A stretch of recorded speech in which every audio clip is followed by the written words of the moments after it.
Assalamualaikum warahmatullahi wabarakatuh. Nama saya Muhammad Hidayat dari kelas 12 Mekatronika.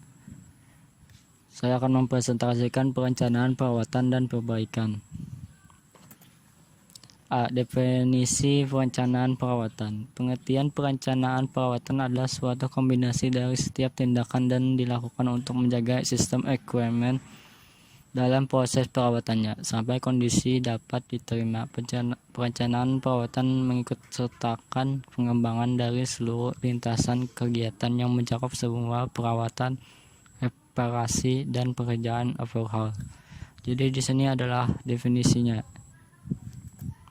Kemudian dilanjutkan dengan faktor penunjang keberhasilan perencanaan perawatan akan terkait dengan yaitu ruang lingkup pekerjaan, lokasi pekerjaan, prioritas pekerjaan, metode, kebutuhan komponen dan material, kebutuhan peralatan, kebutuhan tenaga kerja baik secara kualitas dari skill maupun kuantitasnya.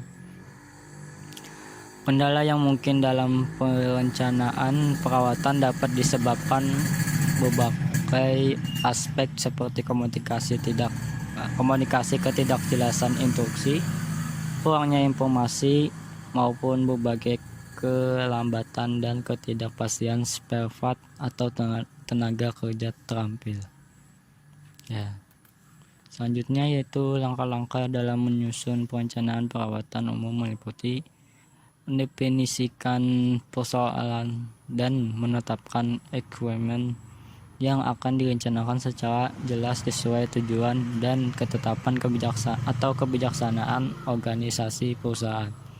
Melakukan pengumpulan informasi data yang berkaitan dengan seluruh kegiatan yang mungkin terjadi.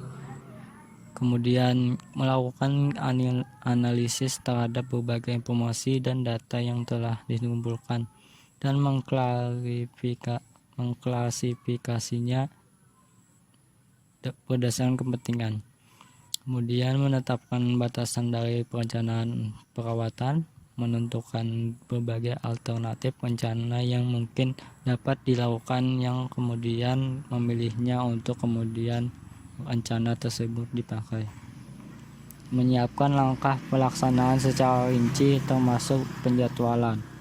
Melakukan pemeriksaan ulang terhadap rencana tersebut sebelum dilaksanakan. Selanjutnya itu B, bentuk-bentuk perencanaan.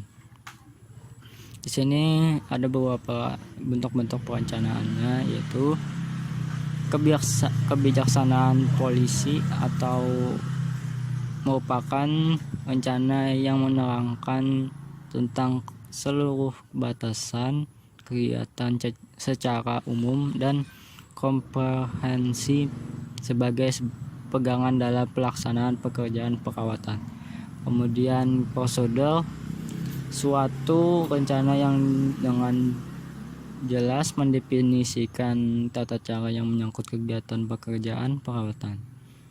Kemudian metode, merupakan rencana yang menerangkan tindakan yang harus dilaksanakan dalam melakukan perawatan. Standar adalah gambaran tentang rencana atau hal-hal yang harus dicapai sesuai dengan yang diharapkan. Anggaran merupakan rencana yang berhubungan dalam hal ongkos-ongkos yang harus disiapkan dalam melakukan perawatan. Terakhir, program suatu rencana komprehensif yang menyangkut pemakaian sumber daya secara integratif termasuk penjadwalan. Kemudian sedangkan kegunaan dari perencanaan utama untuk 1. Mengurangi ketidakpastian dan berbagai perubahan yang terjadi waktu yang akan datang.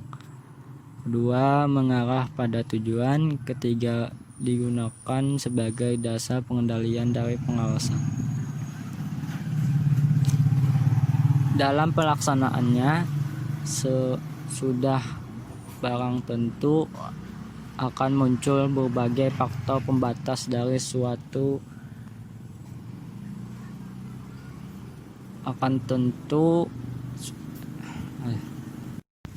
Dalam pelaksanaannya sudah barang tentu akan muncul berbagai faktor pembatas dari suatu perencanaan.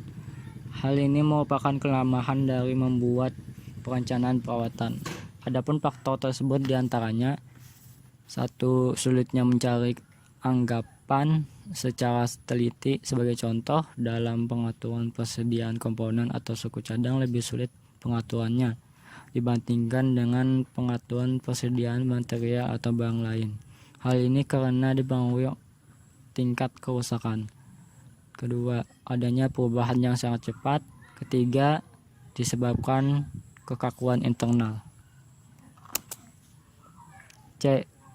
Kategori kebijaksanaan perencanaan, yaitu kebijaksanaan yang didasarkan pada alokasi kerja.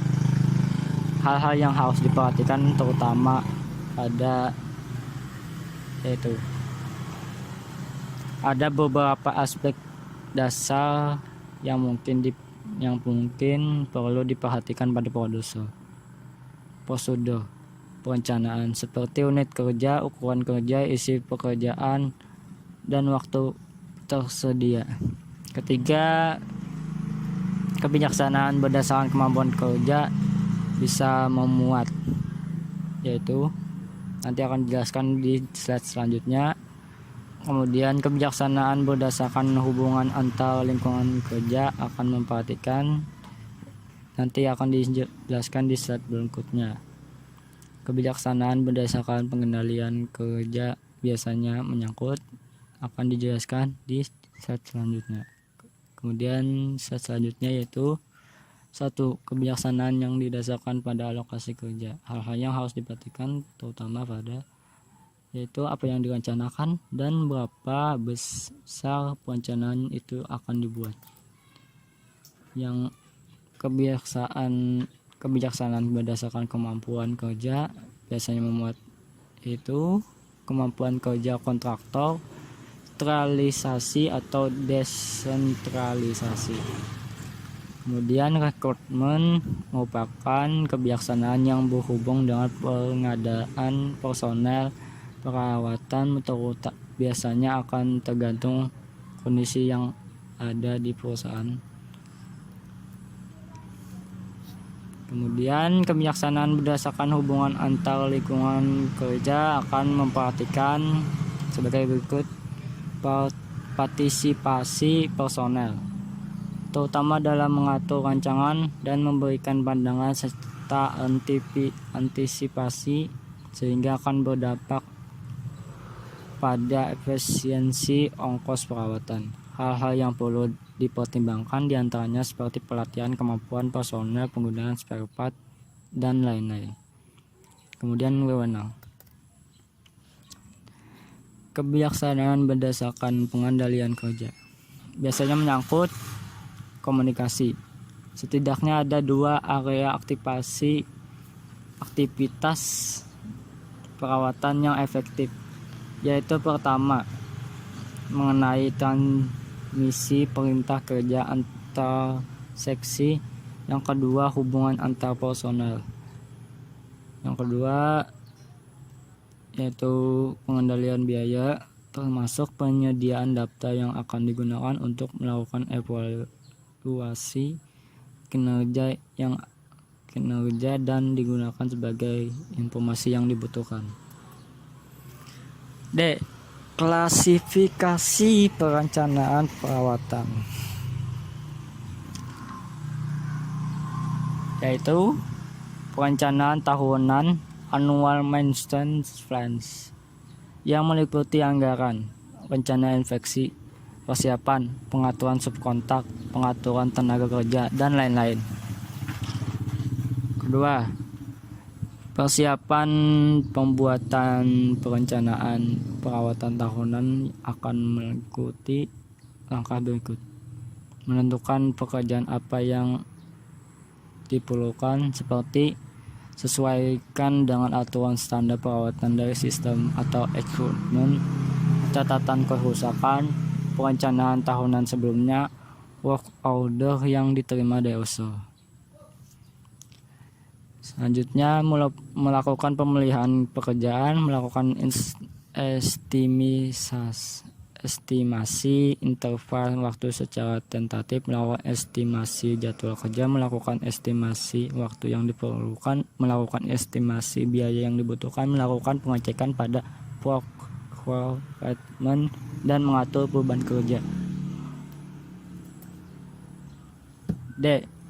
Klasifikasi perencanaan perawatan, yaitu perencanaan bulanan monthly maintenance plans. Perencanaan ini didasarkan pada perencanaan bulanan yang meliputi persiapan dan pelaksanaan pekerjaan perawatan, pengembangan, pengaturan beban kerja, dan lain-lain. Perencanaan mingguan dan harian weekly maintenance plans menyangkut rencana pelaksanaan pengaturan tenaga kerja, pengendalian progres, pelaksanaan pekerjaan perawatan, dan lain-lain. Persiapan pembuatan perencanaan perawatan tahunan akan mengikuti langkah-langkah berikut.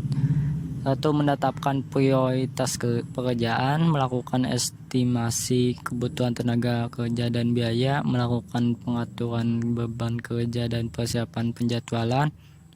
Perencanaan kerja yang bersifat terpisah, major maintenance project, meliputi jadwal perbaikan secara periodik, modifikasi atau overhaul.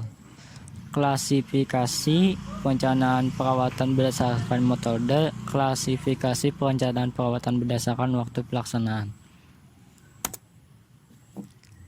Persiapan perencanaan perawatan. Secara umum, langkah-langkah yang persiapan untuk melakukan perencanaan perawatan terutama: 1. Definisikan perencanaan, tujuan maupun batasan perencanaan. 2. Kumpulan informasi dan data yang diperlukan. 3. Identifikasi kebutuhan tenaga kerja, material, spare part, tools, special tool. 4. Identifikasi laporan stok.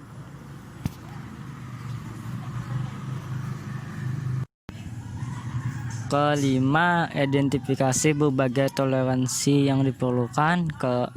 Identifikasi filler, konsultan ataupun kontraktor yang diperlukan. Demikian presentasi dari ulun. Sekian penjelasan materi ini. Terima kasih. Wassalamualaikum warahmatullahi wabarakatuh.